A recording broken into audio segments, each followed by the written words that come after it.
Hey, Joe, do you remember the first movie we went to? I do. It was Cliffhanger. It was amazing. In the theater with like a group of 10 people, maybe. We knew each other because we went to the same daycare, the Trike Stop, in 1993. I was 3, you were 5. Exactly. And we decided to go to the movie theater with some friends. This was a brand new experience for both of us. Because we annoyed everybody else in the theater by openly mocking this film constantly from start to finish. The group we were with were enjoying the movie and laughing at it out loud in the theater. It was the first time it ever occurred to me that bad action movies could be laughed at. An entirely new world was opened up. Yeah, it was pretty revelatory. It was a recognition that when movies are great, obviously they're great. But when movies are bad, they're almost greater. Those two things can coexist. Greatness and badness can both enhance each other, because sometimes the worse, like you said, the worse a movie is, the better it becomes. We're talking about like 5-star, 2.5-star movies. Yes. That's our wheelhouse. Yep. All right, let's get to the show. Let's do it. Everyone knows the ultimate thrill is worth waiting for.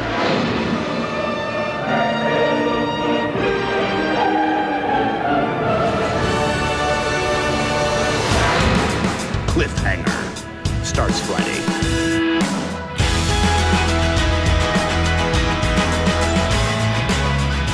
The year is 1993. We're talking about Cliffhanger today. Sylvester Stallone, John Lithgow, Michael Rooker, Janine Turner, Paul Winfield, who was probably cast 9 months after they finished filming. That's how shoehorned in he is. Directed by one of my favorite great bad movie directors, Rennie Harlin. Joe Sky Tucker, why is Cliffhanger great? This movie has grown on me every time I've watched it. It is amazing to watch. It's a fun story. So you have the tragic opening scene, and then you have Sylvester Stallone as Gabe coming back to win over his girlfriend again, Janine Turner, and move on with his life. But right in the middle of that, you have a plane crash with bad guys on it. It's very convoluted how we even get to that point. And he's one of the only people that can climb up to save the day, and then chaos ensues. So, and this peak Sylvester Stallone, I was thinking about this a lot. Like, this is him right on the cusp of probably his prime. You know, he's got a couple more great movies in him. Demolition Man, really specifically, that sticks in my mind. Mm-hmm. I feel like this is him at the zenith of his stardom. He doesn't realize it's kind of close to the end of him being an amazing action hero. Mm-hmm. Kind of has the late 80s cornered. He's giving way to Bruce Willis and some other folks coming up. You have a really beautiful film. It's shot on location, no real green screens, lots of explosions, lots of crazy, stupid action lines and all of that. So it's a great movie. Why do you think this is a great movie? This is one of those movies, I think I've seen it, 12 times, 15 times in my life? And each time I watch it, I like it more. It's basically Die Hard on a mountain. They assume that you have to have walkie-talkies with the bad guys, just like Die Hard. And so there's so much work to get the walkie-talkies in there. They assume you shouldn't say people's names over the walkie-talkies, just like in Die Hard, because then people will know who they are. There's so many things in this movie that really are just Die Hard. And that is what I love about it. One of my favorite genres of movies is Die Hard in a something. Right. And so Die Hard on a Mountain, I'm entirely on board. This movie is directed by Rennie Harlin, who directed Die Hard 2. In fact, that's why he turned down this movie, I think 3 times, because he said, no, I've already made a Die Hard movie. I don't want to do this. This movie is great because Sylvester Stallone still has some gas in the tank. Mm-hmm. He's still jumping off things. He's still really rock climbing. But it's also great because it's Sylvester Stallone realizing he can't quite do what he has done in the past. And he doesn't say very many stupid one-liners in this movie. And when he does, he admits on camera that it was a dumb joke. And he understands that these are dumb lines. Mm-hmm. John Lithgow, however, did not get that memo. And he is just a quip machine. I feel like his part of the script was purchased at like the Quip store. And he is, sometimes they make no sense, but they just had an idea like time is a killer, isn't it? Mm-hmm. That makes no sense to what we're talking about right now, but they just had another one of those laying around. They had to put it in. This movie is great because John Lithgow is potentially the worst bad guy ever captured on film in the history of movies. I love how bad he is in this movie. I love John Lithgow, don't get me wrong, but not in this movie. So bad. He's speaking in this British accent. And if I were working on this movie, if John Lithgow walked up to me and said, even just started to say, what do you think about me doing this in a British accent? I would have cut him off halfway through and just went, nope, don't do it. John, think about it. Don't do it. So horrible. Michael Rooker, who's been around, he's been in 18 of the last 19 movies that were released in theaters. He's everywhere still. He is just celebrating what it's like to be in an overly dramatic action movie. He has some amazing slow motion moments that are just, did we know it was this dumb back then? I think grown-ups probably did. We didn't know. It's got so many great action movie tropes to it. Yeah. It has like the redemption story to it, the redemption angle. It has people like acting in different movies. So Sylvester Stallone and Michael Rooker feel like they're acting in one movie. John Lithgow feels like he's in a different one. And then you have Travers, who's in a completely different one where every line is screamed at the top of his lungs. There are moments where they have slow motion violence where you don't hear the gunshots. When any of the good guys are shot in this movie, you don't hear it. It's just slow motion with the score being turned up and, sad reaction shots of the other good guys. It's awesome. Like, I feel like if you did it now, it would be like a wink to the camera of, look what we're doing. And in that, they took it really seriously. So that makes it even better. Like when they don't know that they're in a great bad movie and they're just in, they're all committed to it. It's so good. They're in the snow and I'm never quite sure how cold it is because right. Some people are in coats. Sylvester Stallone at one point is in his t-shirt, although he is shivering a little bit.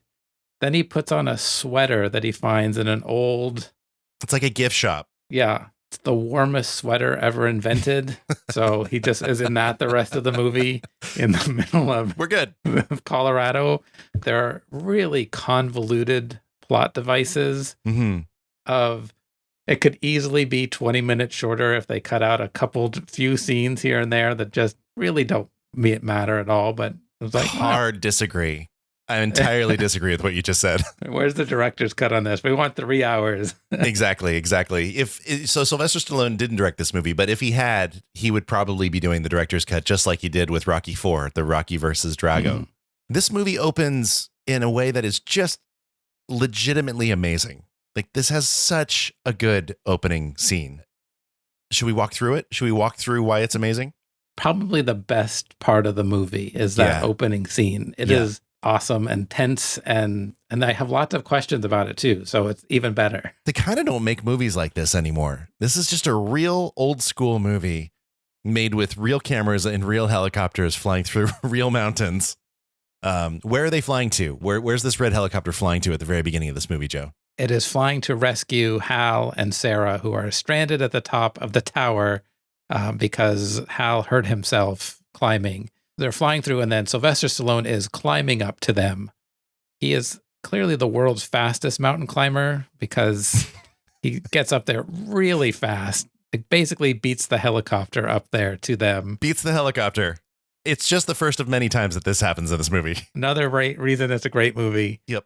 He gets up there to help rescue them. It looks incredibly difficult. And they make a comment that Sarah is not a very experienced climber. And it really raises the question of how the hell did she get up there in the first place? Yeah. What a horrible date idea, by the way.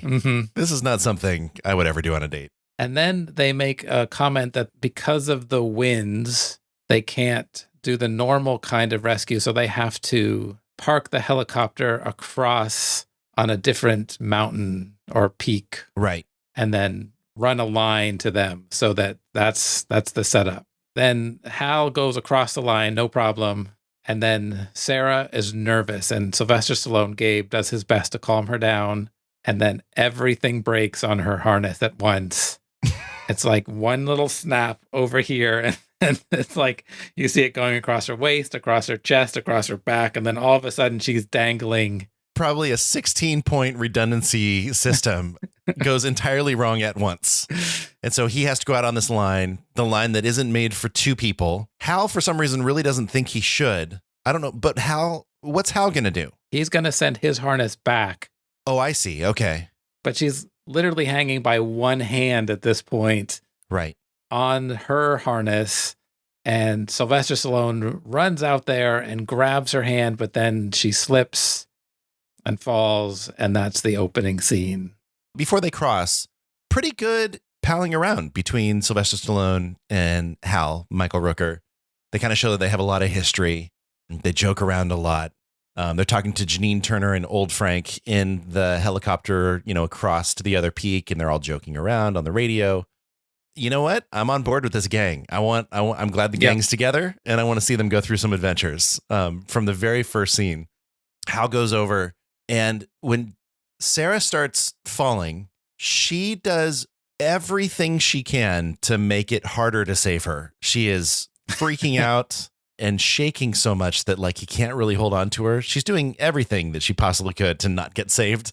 I mean, her stuffed bear falls, and that's when we realize there are some real stakes. How insecure are you that you need a stuffed bear with you at all times, quite frankly? So Sarah looks like a grown-up, but is actually 10. It's like a 13 going on 30 scenario. I don't know that I will ever believe that Sylvester Stallone is believable as a Gabe, but Gabe drops Sarah, and that's the end of the first 10 minutes of this movie. We cut to 8 months later, and we're at the Denver Mint. Right. And we meet Rex Linn, who plays Richard Travers in this movie. And he's introduced to an FBI agent who is going to travel with Travers and team as they transport $100 million. Yep, $100 million. In $1,000 bills. Only one person in the world can convert that, or whatever it is, because they're in such a large bills. Right. If someone were to steal $100 million in $1,000 bill increments, there's only one person on the planet who could actually get that and cash it in. It's very much a Fast and Furious. There's only one shop that sells that kind of oil in all of LA. It's a perfect moment. So they're taking this money to wherever. Doesn't matter where they're going. They're flying from Denver to Atlanta or whatever. The conceit is that the FBI agent got a promotion, and they're doing him a favor by flying him there to his new office location. Right. Everyone's on board with that. We're introduced to the boss of the Denver Mint, Paul Winfield, who is doing everything he can to bring some legitimacy to this movie throughout. The FBI agent is introduced to Richard Travers, and he says, "Hi, I'm Mr. Travers." He introduces himself as Mr. Travers. Who on earth introduces themselves that way? But then for the rest of the movie, he is only referred to as Travers, which I have to assume he was taking as an insult. He was like, "I told you it was Mr. Travers." So these guys get on a flight. Seems like everything's going to be okay. And then suddenly there's another plane. And then it turns out that other plane that's coming has John Lithgow and the rest of the bad guys on it. The FBI agent is shot by Travers, and he shoots everybody else except for the pilot who's in on it with him. But then as the cases are midway through the plane, the FBI agent wakes up, finds a gun, and shoots amazing, his accuracy. He shoots the other plane, shoots the pilot of the other plane. Yep. It's amazing. And then the cases are lost, and then there's a big plane crash into the Colorado mountains. And they say hydraulics 47 times during this scene. We've lost hydraulics. He shot the hydraulics. The only thing they could have said after those two lines was, "I can't stop saying hydraulics." By the way, Travers, Mr. Travers, I'm sorry. I didn't mean to disrespect you. Mr. Travers gets on the zip line and goes from one plane to the other plane midair. And this was a stunt that they actually did. They couldn't film it in Europe where they were filming the rest of the movie because it was illegal. So they came back to America and filmed it in America. Sylvester Stallone said that he would take $1 million less. No, he paid the stuntman $1 million to do this stunt. And then all the logistics of the shoot and whatever was also taken out of Sylvester Stallone's pay so that this stunt could be in the movie. And it is underwhelming. Yeah. Not worth it. Yeah. I feel like Sylvester Stallone, it's kind of poorly shot, The stunt guy who's going from one plane to another is pretty lifeless. It kind of could have been a dummy. Mm-hmm. What I was thinking when I was watching this is, when stuntmen jump off a building and like their arms and their legs keep going like they're still running midair and they're just like really animated. This must have been before that was invented, because this guy just lifelessly goes from one plane to the other. And then the 3 bags are behind him. Long story short, for some reason, they put a bomb on that first plane. It blows up. Now the baggage is hanging from the bad guy plane. The baggage drops into the Colorado mountains. And then the plane crashes. And the plane crash is legitimate. Mm-hmm. The plane crash is great. Yeah. Also, just like shades of Die Hard 2 everywhere in this plane crash. Yep. I was in on that. It was fun. Almost goes off a cliff.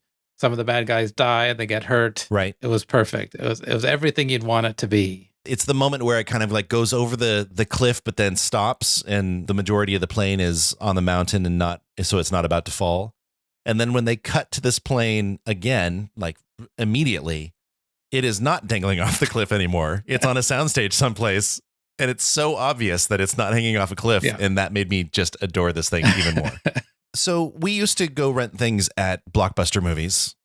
We used to actually walk down hallways and read the back of a DVD box, and it would give a synopsis of the movie. Here is the back of the box. You're looking at it. You're going, should I rent this movie or not? It's the back of the box. Still processing a tragic death on a rescue mission 8 months prior, Gabe, Sylvester Stallone, must push those feelings aside to save his friends who have fallen into the hands of a ruthless gang of thieves. He must race across a beautiful but deadly scenery while fighting his inner demons and the bad guys at the same time. This movie will have you on the edge of your seat right up until the final, dare we say, cliffhanger. ... I'm going to rent it. Yeah. So this is the real synopsis to me. Okay. All right. This movie has it all. A tragic backstory that the hero must overcome, a tough but vulnerable helicopter pilot damsel in distress, a best friend to win back who lost his girlfriend in the opening scene, Frank. It has John Lithgow as the bad guy, affecting some kind of accent, Travers, who is only capable of yelling his lines and seems to be in a different movie than anyone else. Want more? Of course you do. Needless explosions, bad guys who are terrible shots, convoluted plot devices, shots of Sylvester Stallone in the snow and nothing but a t-shirt, and surprise bats. If you are still not interested in this movie, I don't know what to say. Obviously, you don't like cool things or to have fun in your boring gray, non-cliffhanger watching life. So that's the real synopsis. I love that you included Frank in there that way, because we need to talk about Frank for a second. There's old Frank. He was a guy who was on the show The Waltons back in the day, Ralph Waite. Did something occur to you right when you saw Frank in this movie, or right when they called him Old Frank and you see him in the helicopter? My thought was, how is this guy going to die in this movie? That was the first thing I thought. Exactly what I thought too. There's no way this dude lives. Yeah. There's a lot of really sweet moments with Frank in the movie, but when they call him Old Frank and they show him, it's like, well, that guy's not going to make it. Yeah, he's dead. All right. So we then cut from this harrowing plane crash to Sylvester Stallone driving back to, I don't know, wherever this movie takes place. Yeah, Colorado somewhere, I think. Somewhere in a mountain. It seems like he's driving back up the mountain. And we're told this by these two kind of snowboarder stoner types who somehow see that Gabe is back 18 miles down the road. They just immediately are like, Gabe, that's Gabe. Gabe's back. I don't know how they could see that it was him. Yeah. I couldn't tell that it was him. But then they have the moment where they kind of floor it away from this gas station that they're at. And they do the thing in the movie where they have like a kind of regular conversation, despite the fact that they're driving 65 miles an hour down a freeway, and they're talking in regular voice with their windows open, and they can somehow hear each other. You get a lot out of that. They're going to do some base jumping, is what we learn. They clearly don't like work. He's been in Denver for the last 8 months just working, and they're like, oh, don't say that. It's awesome. And it is, they're all speaking as if they're just in a normal car, talking with the windows rolled up. It's amazing. I hate work even when it's someone else doing it, I think is the line that one of those guys says. All right. So Stallone goes back in and is reunited with Jess, played by Janine Turner from Northern Exposure fame, who I'm not sure what happened to Janine Turner she was beloved. Everyone was on Mhm. board with Janine Turner, and then she just kind of wasn't cast anymore and stuff. Hopefully this was her call, but they show up for some very Rocky and Adrian scenes. Mhm. It kind of feels like it's kind of out of that blueprint. She has short, dark hair, and so she basically is playing the Adrian of this movie. Yeah. Stallone comes back, and it's been 8 months. And I really don't understand the scene other than it just feels like, I think probably a soap opera writer wrote this scene where they're talking about things emotionally that kind of don't make any sense, but it somehow feels like it should be emotional. So we go along with it. It's one of those movie scenes. As I've watched it, I appreciate the scene even more. I feel like I like it. And the last time I watched it, I was like, this is actually a really good scene. We're really getting into it. It's like, it shows how in the tank I am for this movie. I think that means your personal bar is lowering, and Yeah. I'm into it. Yeah. Stallone says so many things during the scene that for whatever reason they don't really get into. Like he says a lot of things fell apart on that ledge, I guess when Sarah dropped. And he says, I don't think you know how much. And then she talks about something else. And he just says, I really don't think you understand. And then she talks about something else. And I think she says, like, I'm the only one who understands. But he just keeps saying, I don't think you understand where I'm coming from. And yet she never says, well, where are you coming from? Yeah. What are you talking about? What don't I understand? They never get around to it. That's what makes it a soap opera. I mean, this movie really is a parable about untreated trauma if we're really getting into it. So, Oh, that's interesting. Yeah, exactly. except I don't think that they realized that that was what it was when they wrote it. So, can you really call it that? It's a happy accident. Yeah. The mountains are the mountains inside ourselves as we try to get over unresolved trauma. I don't know. I'm stretching here for that. So he's come back to get some of his stuff, not because he's moving back in with her, but because he's just going to grab his stuff and then get out. Yeah. And by grabbing his stuff, I mean the most obscenely large green baseball hat I've ever seen in my life that he wears for a while in this movie. I just don't understand this hat. Either he has a small head or this hat is so large. Something about Sylvester Stallone's ego and the size of this hat seemed to kind of tie up for me. He's trying to get her to go with him wherever that is, but she doesn't want to go because her life is here and she's got to go. So he's going to pack up his stuff. She goes back to the office. Right. And then the distress call comes in from the bad guys saying they need to be rescued. Can you get up here? But the winds are too high to get a helicopter up there. Storm And coming in. Yeah, storm's coming in. And so Hal is going to climb up to him. And then Janine Turner, Jess, comes back and Sylvester Stallone's just leaving. And she says, we need you. You can beat Hal to wherever it is that they're going and help out because you know these mountains better than anybody else. And he says no, but drives off. And then cut to the next scene where Hal is climbing up and Sylvester Stallone is waiting for him. Right. At whatever spot, which it seems just like a random spot. Yeah. Like we're led to believe it's like somewhere that you would know, but it's just a little bit of a ledge is where they end up. So there's nothing really distinct about it. And then they confront each other and they have their, you didn't get to look in her eyes as she dropped and you shouldn't have been out on that line. And I never forgive you, but let's go. My favorite thing about this scene, well, there's so much to love about this scene, but Sylvester Stallone says, I'm just going to do this one last job and then I'm out. We get the one last job trope that is needed for any movie like this. The only thing he could say that would one up this is, and I'm going to get the gang back together to do it. Otherwise, this is still perfection, even though he doesn't get the gang back together. And then Hal holds him over the ledge, and it gives us the moment where Sylvester Stallone throws his bag on the ground and he says, go ahead. You want to do it? Do it. In this moment, I expected him to say, no, you aren't worth it. That just seems like what Hal should have said. But this is 1993. We're done with all those tropes. Mm. And so he says, no, you live with it, which, you know what? Pretty good line. If I remember right, also, they're whispering to each other on this super windy mountain ledge. Yeah. Apparently, everyone has great hearing in this movie. The nonverbals really communicate what they're trying to say, so they don't have to hear it. So they go to the crash site, and they're going to the crash site because the bad guys have radioed in. When the bad guys radioed in, Caroline Goodall, Crystal, who's kind of like John Lithgow's girlfriend in this movie, she makes up that I think it's like Billy or Bobby is out of insulin. Please bring insulin. Yeah. And so these guys are going there, I'm assuming with insulin in their bags to help out this crew. And if you were on a rescue team showing up with insulin for Bobby, what's the first thing you would say to the crew when you got there? Where's Bobby? Where's Bobby? Are you guys okay? But the scene starts with Stallone and Hal just running in, and Stallone just goes, "What the hell's going on?" That's his bedside manner. Mm-hmm. There's something so false about this scene. And but just immediately John Lithgow puts like a gun to somebody's head and just immediately starts threatening them and says, "We've got to find this money, and either you guys help us or we're going to kill you." Yeah. We've got ourselves a movie. Right there. I thought it could have gone one of two ways when they get up there. Either the bad guys could have lied and tried to get rescued and pretended for a little while before they realized, or they just went right in with, "We're the bad guys and now take us to the money," which is what they did. So I was fine either way if they wanted to do it that way.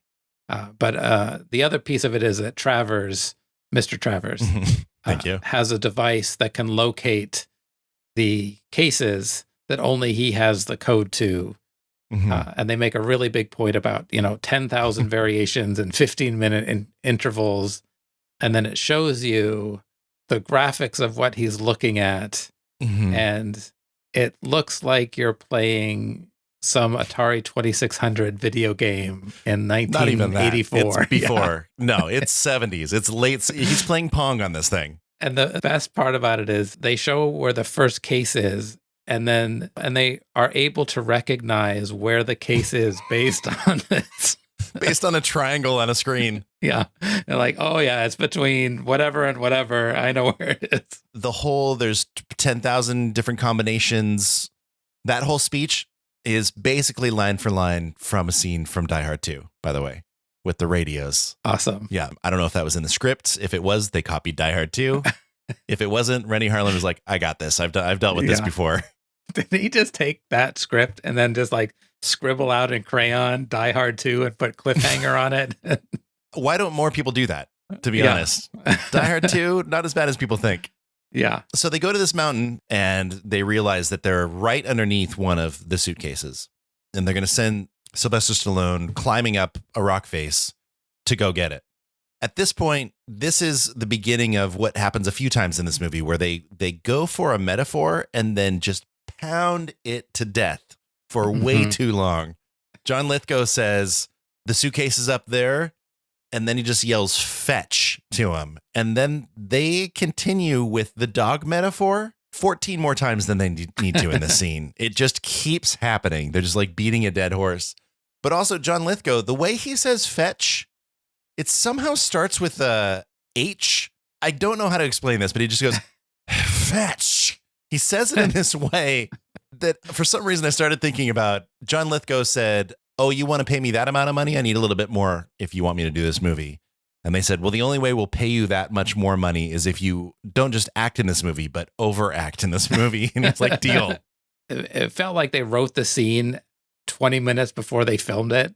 And so they were like, "Oh, how do we do this? Oh, we'll just use every dog metaphor we can." But this also, I think, starts the beginning of Michael Rooker yelling, "Run, they're going to kill you." He does this about 73 times in the movie, which also gets other people killed because he just, for whatever reason, starts saying, "Run, these guys are bad." And then the bad guys start shooting everybody because he's exposed that they're bad. But Sylvester Stallone is able to cut the leash with his crampons. And then they are shooting up this mountain so much to him that they start an avalanche, and an avalanche comes down, and so does the money. And the money floats through the air just like the end of Die Hard when the bonds are floating down or whatever it is. One of the bad guys falls off the ledge because of this avalanche. Sylvester Stallone holds the suitcase above his head, and that's why the avalanche doesn't affect him somehow. It's ridiculous. Yeah. How nobody else died from an avalanche going down. This is just so amazing. So anyways, he climbs up, he gets to some sort of gift shop at the top, and Janine Turner's in there. So we're good. Yeah, we're good. She tells Frank, "I'm going to go there and, you can come get me by nightfall and we'll be all right." And that whole plan of how Frank is going to come pick her up before nightfall is just entirely abandoned. There's no mention of it. Frank never comes. And we're off to the races with Janine Turner and Sylvester Stallone now running from the bad guys, looking for the second suitcase out of 3. Right. And the first suitcase, we get all the puns about money. And John Lithgow says after he thinks Sylvester Stallone has died is, your friend just had the most expensive funeral in history. And so then we're just overloaded with awesome puns, money puns about it. Yep. Coming up, there's a scene with Sylvester Stallone and Janine Turner when they get the second case and they're burning it. And it said, I never was good at saving or something like that. Or, costs a fortune to heat this place. Yeah, that's what it was. This is something that really cracked me up while I was watching it this time. So he is in his t-shirt still, and he's climbed up to the top, and he's doing something that he really dialed in for this performance, which is, I guess I'll just call it wheeze acting. He just wheezes a lot. Mm-hmm. He's just exasperated. So he bursts into this cabin that she's in, and she thinks, I think Hal is going to be there. I don't think it's actually followable what's happening here. No. They did a pretty good job of sewing it all up with kind of voiceover at certain times, or just like exposition where they don't show the person on the camera saying it, but they say it somehow in the scene. Just, they're like sneaking in plot fixes. But he needs a sweater. And so instead of like opening up a drawer at this gift shop to get a sweater out that's in this display case, she just breaks the glass above it and then grabs it out that way and then gives it to him. And so now he's putting on this sweater that is covered in glass, I'm guessing. Not a problem. No big deal at all. So they go off to find the second suitcase, and now it's kind of nighttime. Mm-hmm. And there's just mysterious lights just past the horizon. There's like massive floodlights. Yeah. For some reason on this mountain behind everybody. Like there's a movie being shot there. And it looks beautiful, don't get me wrong. But yeah. What are we supposed to, is that moonlight? What are we supposed to assume that massive floodlight is from? Mr. Travers in this movie says everything at least 20% more intensely than he needs to, usually with profanity. Mm-hmm. But it really resonated with me because I'm pretty sure that's my parenting style as well. All right. So we've been talking about why this movie's great. Mm-hmm. Joe, why is this movie bad? At the end of this movie, the main guy from the Treasury is flying in on a helicopter. They have tracked it down. Yep. And they say, we're 8 minutes out from wherever the beacon is. Within that 8 minutes, like 4 fight scenes happen. And Sylvester Stallone climbs like 400 feet twice. To the highest point. They throw everything into this movie. There's a fight where Sylvester Stallone is underwater when he kills Travers, and Travers is killed with the gun that puts bolts into the mountain when you're climbing. And then he's freezing cold, and then Hal gets there, and then he's in new clothes instantly. I don't know where those clothes came from. So there's just lots of those little moments that just make this movie so perfect. There's a scene with one of the henchmen and Hal when they have their fight where all of a sudden he's talking about soccer and he's talking about his position and kicking him and talking about all of that. Did not need that at all. Nope. Totally. Just like the dog thing. They just exhausted it way more than they needed to. There's a scene with when they go into the caves and it's like, I'm going to ask you 3 times where this money is. And he's like, every time, wrong answer. Would someone who's coming to kill you give you 3 chances, really? And then it's just so hilariously dumb and amazing at the same time. He's holding this massive knife in his hand. And yet he just punches Sylvester Stallone with like the butt of the knife. It doesn't kill him, just punches him. Like, what, you would have killed him right there. Why didn't you you have the knife in your hand? It takes place in this ice cave. They bought it at the set piece store. It's like, it's clearly a soundstage. By the way, any henchman in this movie, if while they were living their life, they noticed that they walked onto something that totally looked like a soundstage, that probably means they're about to die. Because that happens a few times in the movie. Like, oh, this looks fake. Oh, no, he's going to die at this spot. Okay, great. But if I was in that fight with Leon, I would have just been like, language.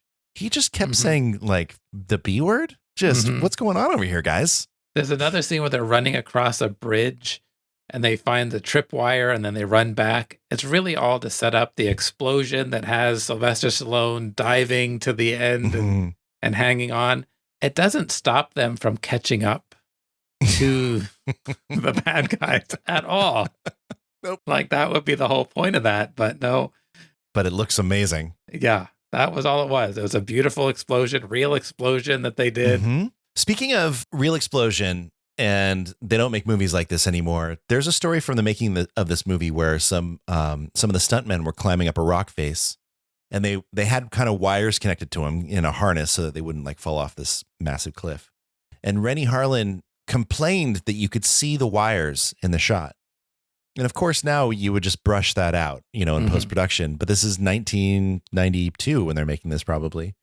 And that's maybe not an option. This is the same summer Jurassic Park came out and kind of changed everything. Yeah. But he complained that you could see the wires. So the stuntmen took off the wires and climbed up this face without it. That would just never happen anymore. Mm-hmm. Joe, this movie was well received by the public. Nowadays on Rotten Tomatoes, it's not as well liked. It has a 67% on Rotten Tomatoes, which is about right for me, honestly. Mm-hmm. It really is pretty good. Yeah. Audience score has 52%, though.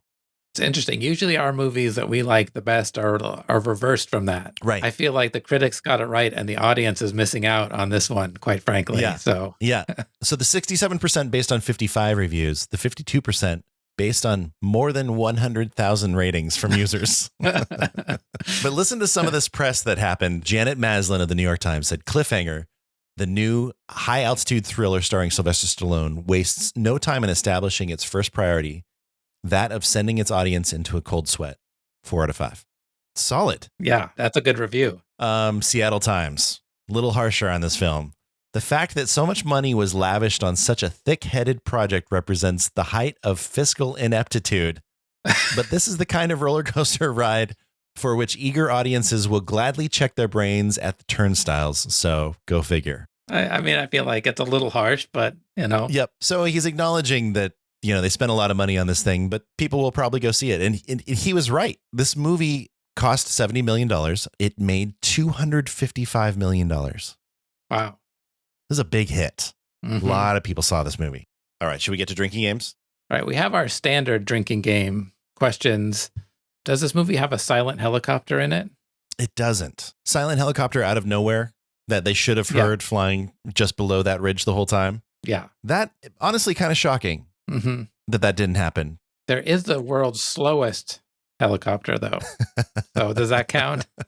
Movies throughout the 80s and early 90s, it just wasn't a real movie unless there was like a low-flying helicopter. This movie just kind of decides we're just going to have a helicopter throughout, which I'm on board with. The bad guys get the helicopter, so should have been able to hide just under a peak and then flown above it. I don't know. I don't think it counts. Yeah, I don't think so either. We should say that these are just lifelong drinking games that we play as people. Yes. If we're watching something and this happens, it doesn't have to be alcoholic. It could be some tea. It could be anything in front of you, but you just have to mark it by taking a drink. Yeah. Maybe a little cheers to the camera. Exactly. And my number one, this all started because the silent helicopter out of nowhere moment, like it is the greatest thing that can happen when you're watching something. That was my first lifelong drinking game that happened. What about push in and enhance? Oh, they're watching footage and they zoom in and then suddenly it's not pixelated anymore after they've enhanced. Yep. This movie doesn't have it. Didn't need it, in my opinion. They could have thrown it in there if they wanted to, but they didn't do it. So and so really not a lot of drinking opportunities so far.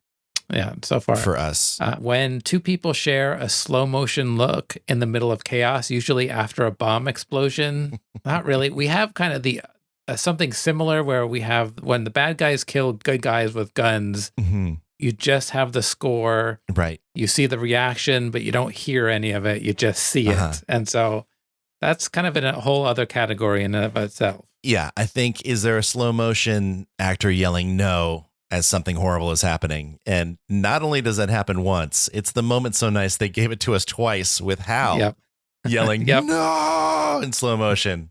So I think that counts. I think if Hal does that, you have to take a drink. And he's the only one that does that. So it's like, you get it. an explosion with silent suffering and ringing in the ears, kind of similar when you share the look. Sometimes they pair them together. Mm-hmm. We didn't really get that in this one. Missed opportunity. Opening scene, credit scene, does the title lock into place with a sound? No, it doesn't. But the score does swell and kind of crescendo. And I want to say there's even like a big cymbal crash when Cliffhanger hits the screen. Yeah. So kind of a soft yes on this one. We'll take it. Yeah, but it's not overly serious. It's like triumphant music at the time. And what we're trying to get at there is like when Die Hard goes together, those two words, and it like boom, there's like a serious thing. Yeah. Out of nowhere. Does it flash back to dialogue 2 minutes ago? It doesn't, does it? No, there's no real flashbacks on this at all, which this movie could have. Right. I'm surprised they didn't have 10 different shots of Sarah falling at different moments when Sylvester Stallone needed a moment of motivation. I mean, that's a missed opportunity. If Sylvester Stallone had directed this movie, it would have. This, in my mind, was not invented, but perfected by Rocky IV. And so, maybe Rennie Harlan said, Sylvester Stallone has done this enough. I'm not going to do it in this movie. There should have been, I guess if they had ever fallen asleep in this movie, we could have had kind of a nightmare sequence where Sylvester Stallone is haunted by Sarah falling. By the way, when Sarah fell at the beginning of this movie, it looked a lot like Hans Gruber falling at the end of Die Hard. Agreed. I feel like this, ever since you said Die Hard on a mountain, that's all I could think about. It's so perfect. Ridiculous slow-mo throughout this entire movie, especially when the helicopter is there and then suddenly the propeller is going in slow motion. Yep.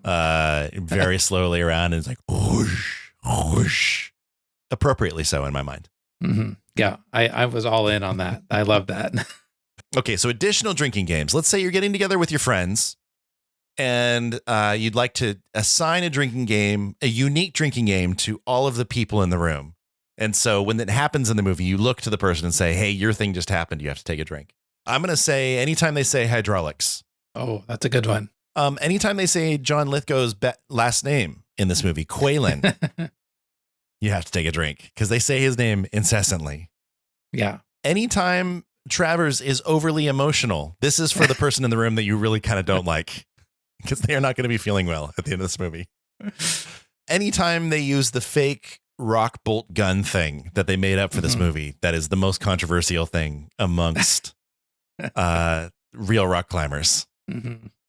Anytime the bad guys are upset that Sly Stallone is still alive. This is a trope that happens in every Sylvester Stallone, every Steven Seagal movie, every Bruce Willis movie. Yeah, exactly.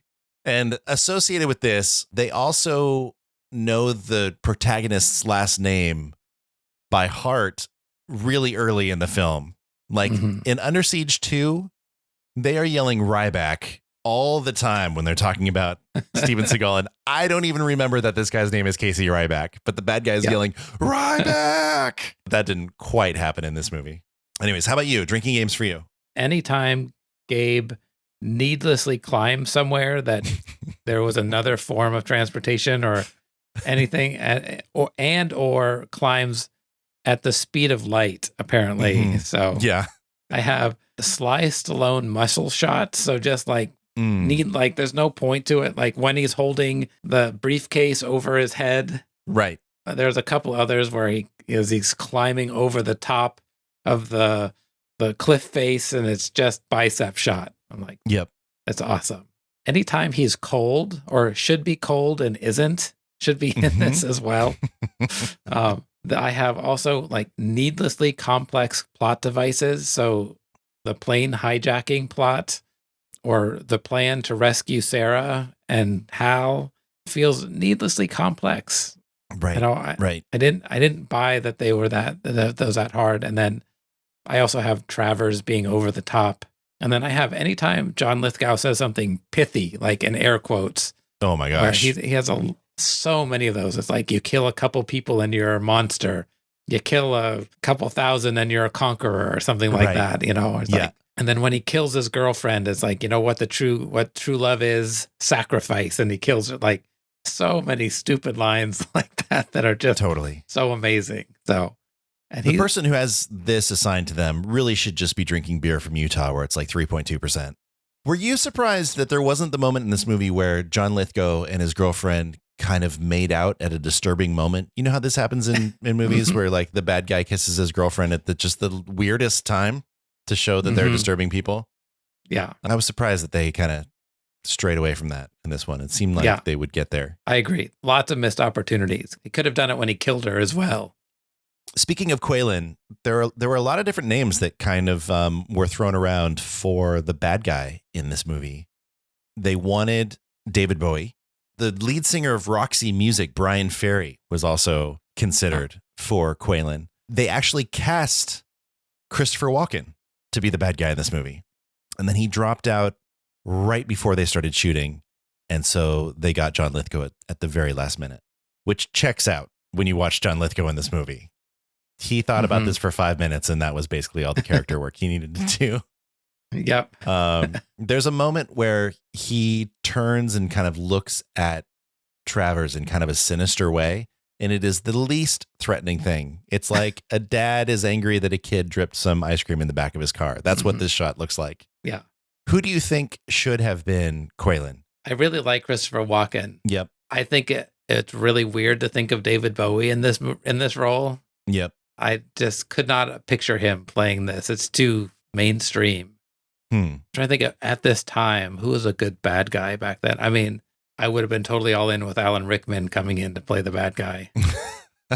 And just like no soft cover about this being Die Hard on a mountain anymore with that.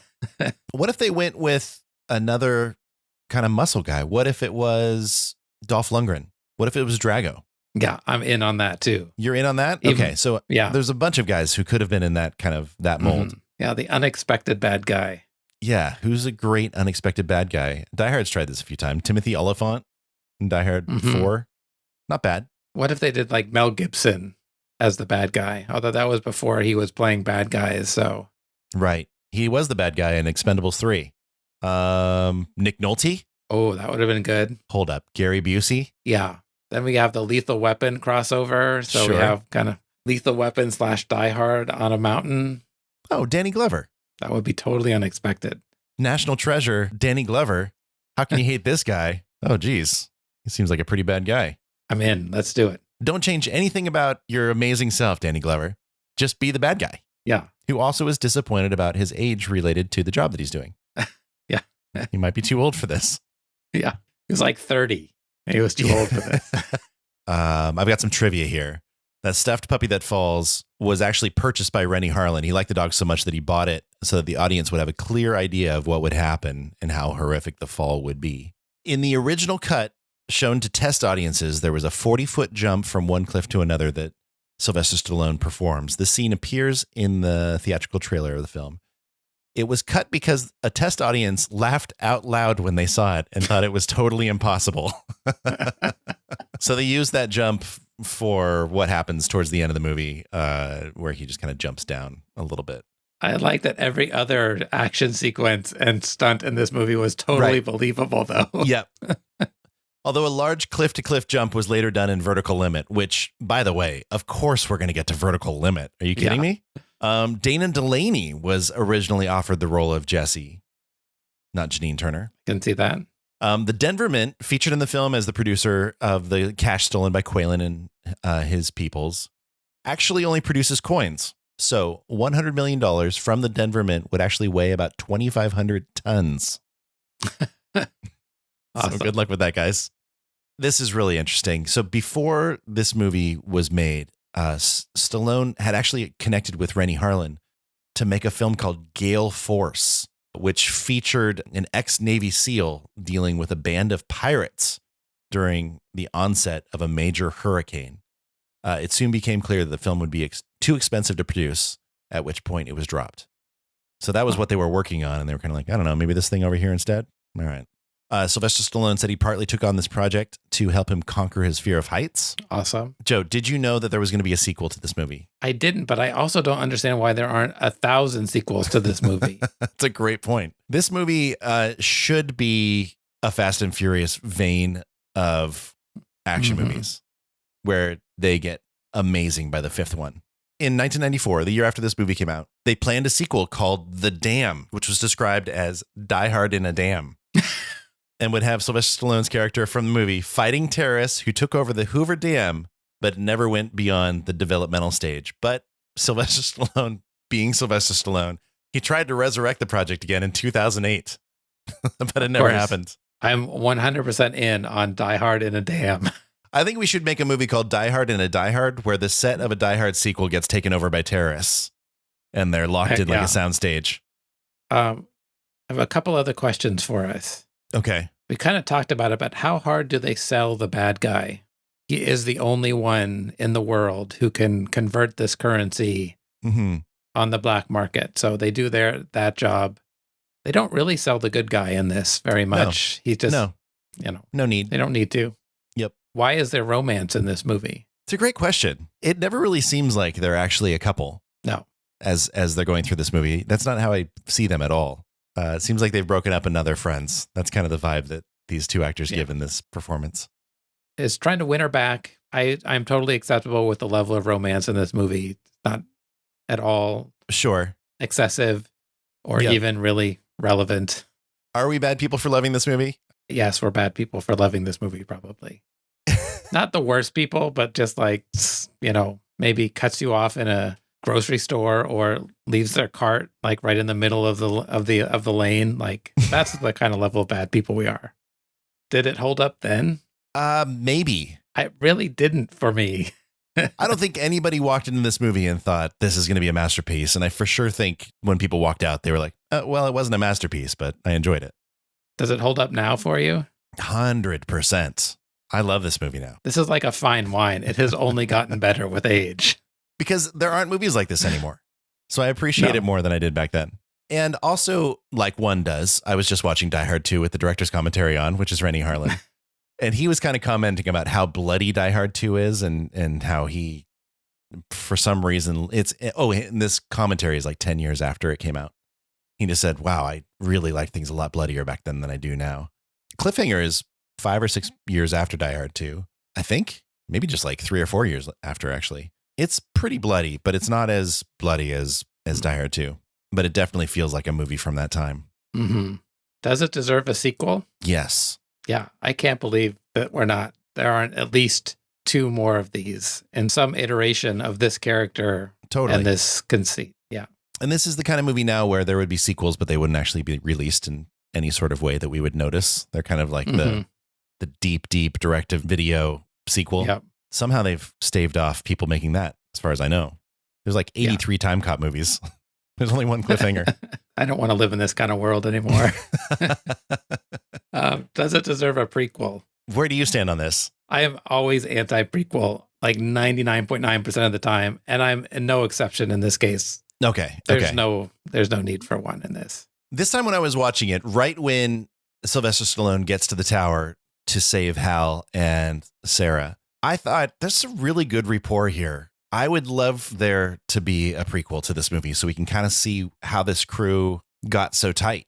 I'm going to say it should be in the form of like an old TV series like Love Boat or Fantasy Island that has like an adventure of the week. You know, new people are coming in to take tours of the mountains and it could be like a mystery or a musical or an action adventure or a drama or a comedy, like depending on who shows up. Maybe it's like Dom DeLuise and it's like a comedy that week, So I could see a prequel TV show that's kind of an adventure of the week kind of deal for this. But I also think in every episode, there's a moment where Sarah falls as like a little inside joke. Okay. All right. Yeah. I'm in on that. Okay, great. Who should be in the remake if they made one? So I Googled this and there's a remake in the works. Awesome. It's from Neil Moritz, who produced most of the Fast and Furious movies. I think he might have cashed out or been forced out at some point. And Aquaman star Jason Momoa is in talks for a key cameo. Where can you have a key cameo in Cliffhanger? Is that the Paul Winfield role? Or Sarah? He plays Sarah, obviously. Okay. Yeah. Great. I'm wondering, I'm trying to cast it now. I think I want Letty in this role. Michelle Rodriguez? No, Letty, please. Here's why I'm laughing, because when I read Neil Moritz was making this, I was like, well, why don't we just cast it from Fast and Furious? Yeah. Maybe even that playing their characters. Yeah, there's no reason they can't live in the same universe. Yeah. Obviously. So Letty is the protagonist. The bad guy is which Shaw brother is the bad guy? Luke Shaw. Luke Shaw. Okay. Because he's not really in the next one very much, or in the 9th one. He can be the bad guy. Can I just respectfully push back and say it should be Luke Shaw's mom, Helen Mirren? No, I'm anytime we can get Helen Mirren in anything, I'm all in. Yeah. So yes. Okay. Hold up. Maybe the bad guys are just the extended Shaw family. Because we've got the sister from Hobbs and Shaw. Mm-hmm. We've got, what's his name? Deckard Shaw? Is that what Statham's name? Yes. And his brother, Luke Evans, who is, I need Luke Evans in every movie that I watch. That guy is so awesome. Yeah. And who plays Old Frank? A digitally aged The Rock. I was going to go darker and go with Paul Walker since he died so early. So let's go with your answer so that I don't get in trouble. You know, another idea I had for if this thing was going to be remade was, for some reason, whenever I hear Cliffhanger, I think it's going to be a movie about Cliff Clavin, the mailman from the show Cheers. John Ratzenberger, who's the voice of everybody in all the Pixar movies. Yeah. But he's playing Cliff Clavin. And so the whole movie is him just going, it's a little known fact that, and he's just like talking about facts the whole time. Awesome. Neil Moritz has a lot of different directions he can go. Yeah. Depending on who's available. Hopefully Michelle Rodriguez, Letty, it can do it. So, do you think she's busy? Well, there's like 4 more Avatar movies coming out. So there's a chance Letty might be a little hard to line up. Didn't her character die though in the Avatar movie? I think so. I mean, that doesn't mean anything and anything. Because she died in Fast and the Furious 4. Sure. And here she is. Spoilers. Jeez. Well, we'll get to Avatar. Yeah. So we have this idea of a question. When you look at Cliffhanger as a movie, is there an album that represents this movie? What album is it? So I came up with Metallica Load, which came out around this time, but to me is a similar album for Metallica that it is for Sylvester Stallone.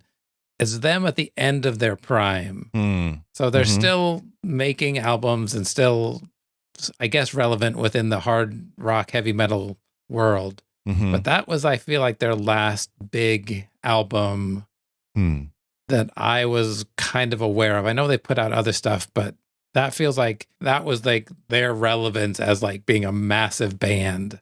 So that was exactly the lane that I was going for as well. But I was leaning more on how records were made and how they are now. Around the time that movies became very digital, that's also when record recording went from tape to digital. Movies were overtaken by computer effects the summer this came out with Jurassic Park. So in thinking about what album this was, it needs to be on tape, not in Pro Tools or on a computer. And also, Stallone has already peaked, but he's also showing like, hey, I still got some muscles. I've still got some acting chops. I can still pass for a Gabe on screen. But I think this is second tier Stallone. I think this movie is not the Bon Jovi album that had Livin' on a Prayer and You Give Love a Bad Name, Wanted Dead or Alive, or Never Say Goodbye. Cliffhanger is the follow-up album to that album, which is called New Jersey. And it has songs like Bad Medicine, I'll Be There For You, Lay Your Hands on Me, Born to Be My Baby. A record that isn't amazing. In fact, when it debuted at number 8, but it was actually so good, people loved it. They're like, oh my gosh, Bon Jovi's still good, that it eventually went to number 1. I'm in on that. We have one last question. Joe, who are you in this movie? What character did you relate with the most? I'm Frank. I'm old Frank. You're just doing some paintings? It's not a monkey eating a banana. It's a banana eating a monkey. He's an artist. Yeah, I'm an artist. I'm misunderstood, lived a good life, a little simple. That was me in that movie. Saving snowboarders after they've jumped off cliffs and had a rough parachute. All right. So, Greg, who are you in this movie? I'm pretty sure I'm Sarah, who just does everything she possibly can to not be saved and then just falls at the very beginning. So you die like 10 minutes in and I die like 60 minutes in. Listen, that seems about right. You can never take the fact that I'm not really a hiker yet. I got to the top of the tower away from me. I want to be remembered for that. Exactly. All right. Well, Joe, episode 1, we did it. We did it. Nailed it. We had the conversation that needed to be had about Cliffhanger. I don't feel like anybody else should say anything. We nailed it. It's downhill from here. This is it. All right. Well, hey, this has been great, but I got to go get in the chopper and help out Hal. He's on top of the tower again with another woman who can't really climb. Awesome. I got to go paint a picture of an apple eating a worm, so I'm done too. Okay, perfect. See you soon. All right. See you soon.